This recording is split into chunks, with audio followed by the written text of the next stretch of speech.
When I was 5, I dropped a bright orange comb on a dark green carpet. My mother watched me, and instead of looking down at the ground, I just looked straight ahead and I just put my hand down and felt the ground, and so she knew there was something wrong. So she took me to the doctor, and they discovered that I had an eye condition called retinitis pigmentosa. I was about 10 when I became what they call legally blind, which is 10% sight or less, and about 30 when I lost all of my sight, where I see no light or shadow or anything.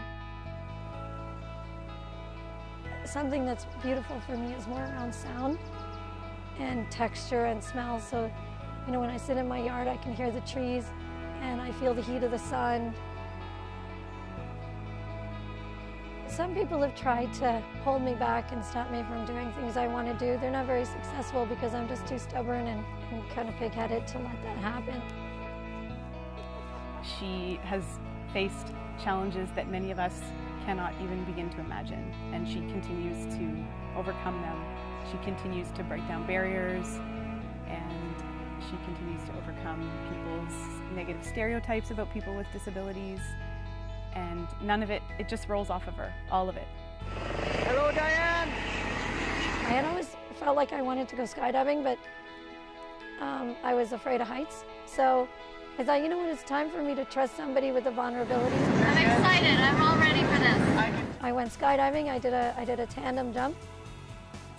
And then I kind of got this bug for doing challenges, and I did a stock car racing one time, and I rappelled down the side of a 29-story building dressed in a superhero costume for a fundraiser. So, and then triathlon came along.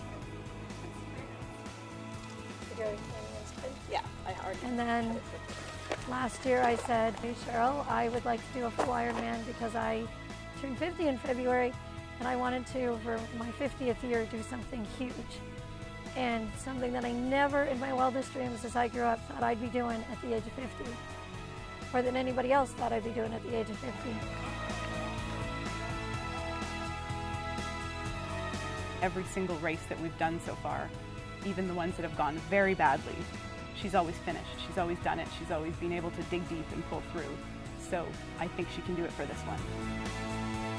I know people that are losing their sight or have recently lost their sight, and it's very difficult. I think the message that I would try to give them is there is life after blindness, and they are limited only by their own attitudes and their own barriers. Life can be whatever it is that they want it to be, and they shouldn't let the lack of sight reduce their full vision.